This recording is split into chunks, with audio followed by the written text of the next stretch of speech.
here for right now, I'm not doing any of the other C's, which would be controlling distance and creating angles.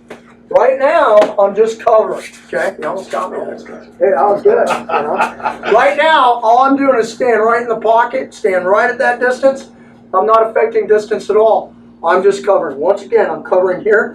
I'm going to take my gloves off just real quick, just to show you I'm covering here, I'm covering here, I'm covering here. I could cover like this. It doesn't really matter how you cover, okay? As long as I'm getting a barrier in between my face and his fist. So without any gloves on, as Robert comes in and he starts throwing shots, I'm just covering right here. My hands stay up, they never go down, and no matter where Robert goes. Now, if Robert goes to the body, my cover is going to be similar. I'm going to attach my elbow to my ribs. I'm going to keep my hands high. I'm going to almost do like a side bend. And all I'm doing is, what I want to do when I get punched is rather than the punch land, bah, flush, I want to put some kind of barrier in between myself and the thing that's coming at me. Okay? He goes to the body, boom, I'm here. He goes here, boom, I'm here. He comes up high or body, I don't care, he can go wherever he wants. Okay? I'm always just trying to put a barrier in between his hand and the target. And I'm trying to make sure that that barrier is actually connected. So it makes it strong. If I use a weak barrier, bam, my barrier comes into me. Or his hand goes through my barrier, wow, and hits me anyway. And that's another form of blocking. If I don't attach my barriers, I'm not covering. I'm blocking.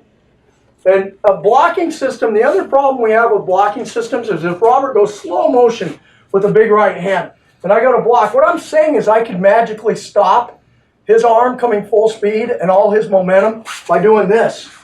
If I'm that much stronger than Robert, this isn't even like a fair match. If I can stand still and just put my arm in the air and stop his punches, that's crazy town. What would happen in slow motion? His arm is going to come through, it go bah, and he's going to hit me for sure. So instead of that, as I cover, it's here, and now I've got some structure. I got some balance. I got something behind that punch defense. It's attached. And so that's really the key to the cover, is attach your covers to yourself and put something in between you and your adversary so that as he throws punches at you, you're getting barriers in the way with wherever that punch is going. Even with covering, we're still going to get hit. You're still going to get hit occasionally. If you get hit, press on. If you're still awake and you're still fighting, you're fine. Keep working through that problem. I can't give you anything that will make it so you do not get hit. What we can do through core fundamentals is try to make it so you don't get hit a bunch. So last time we're going to show this drill. Robert's just going to throw some shots.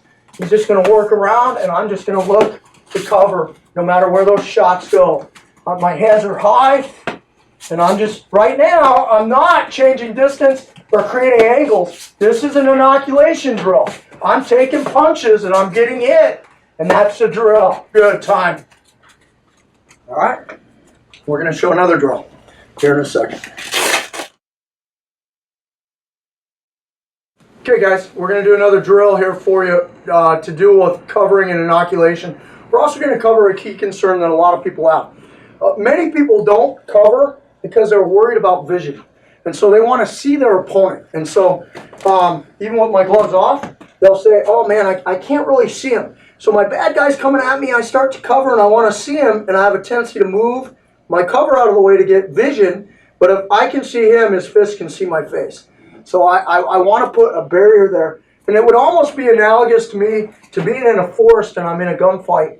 And I want to peer around the side of the tree to get into this gunfight, but I don't want to step out where I have no benefit of the tree, if that makes sense to you. So my cover does interfere with my vision a little bit.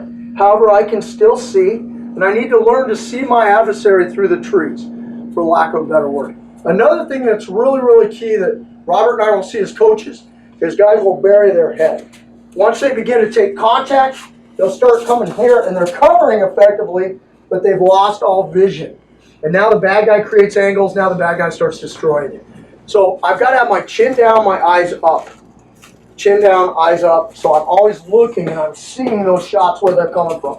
Now, we're gonna do another drill, and this time we're gonna be a little more free flow, where I get to strike my adversary and he gets to strike me. There's a little more free flowing drill, still at the same pace. We're gonna go training pace. At the pace we're going, we don't even need headgear or mouthpieces. We're just working on fine tuning our technique and our concept here. So we're gonna do what we call lead hand only. And Robert and I are gonna move around a little bit in this. We're gonna go back and forth. We are gonna affect distance a little bit, but we won't create a hard angle and maintain it, nor will we create a clinch situation and stay there. This drill is all about still having to cover. But now we can go back and forth. So we're gonna go lead hand only. I'm gonna show you about 3 variations of a drill. We're gonna do lead hand only, then we'll do take turns. One guy on offense, one guy on defense, back and forth. And then we'll do what we call a total line drill. And we'll just show you 3 different things you could train if you wanted to work on your cover. So lead hand only. Robert and I are both right-handed. Our lead hand is our left hand. And so that hand is closest. We can touch each other with this hand. We can cover or defend with both. But I can't throw my right hand. So here we go. So we're not really taking turns. We're looking for opportunities. And we're both working on our covers.